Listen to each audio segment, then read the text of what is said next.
vie du Vatican également, à retrouver dans les pages de l'hebdomadaire La Vie, justement, cette semaine. À bientôt, Bénédicte. Carte blanche. Carte blanche à Louis-Marie Picard du blog incandescente.com. Bonjour Louis-Marie. Bonjour Louis, bonjour à tous. Alors vous avez scruté pour nous le programme de Benoît Hamon qui propose la légalisation du cannabis. Démago ou visionnaire? Eh oui, la légalisation est une lubie de la gauche. Alors attention, quand je parle de la gauche, je parle comme on dit d'une certaine gauche. Vous savez, celle dont la présence au second tour est plus qu'incertaine. Alors elle est un mantra, cette gauche qu'incarne Benoît Hamon, c'est la légalisation du cannabis. Alors cette mesure est, disons-le, idéale pour être high dans les sondages auprès d'un électorat assez jeune. Alors Benoît Hamon a été ministre délégué chargé de l'économie solidaire et de la consommation. Alors lui, est-ce que c'est pour cela qu'il va être économiquement solidaire de cette consommation? Dans l'état du Colorado où le cannabis est dépénalisé, la délinquance en rapport avec la marijuana a chuté. Eh oui, c'est bien connu, l'herbe est toujours plus verte chez le voisin. Alors en effet, c'est juste de dire que la délinquance en lien avec cette drogue prétendue douce a baissé.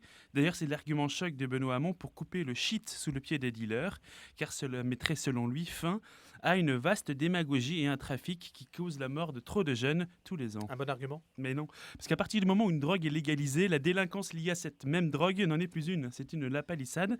Alors de plus, c'est une gageure de faire de la légalisation du cannabis un outil de lutte contre la délinquance, parce qu'entre nous, les dealers, à mon avis, ont plus d'une drogue dans leur besace. Benoît Hamon explique ce que serait aussi un moyen de prévention, que ce serait en espèce un moyen de prévention, la légalisation? Bah oui, d'ailleurs, il précise que seul le cannabis de meilleure qualité serait légal, alors qu'il se défonce, ok, nos jeunes, mais pas avec n'importe quoi non plus. On veut de l'excellence.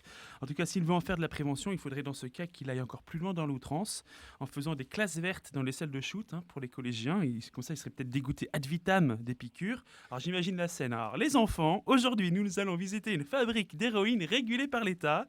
Alors on peut en consommer, mais avec parcimonie. Ah, vous ne savez pas ce que veut dire parcimonie? Bon, alors vous faites attention, c'est juste là pour vous dissuader.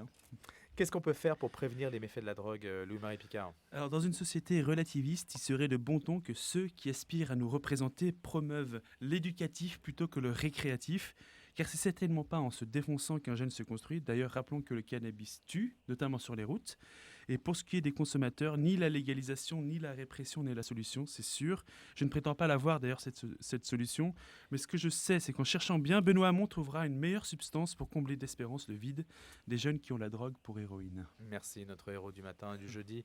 C'est Louis-Marie Picard, incandescente.com. À bientôt, Louis-Marie. À bientôt.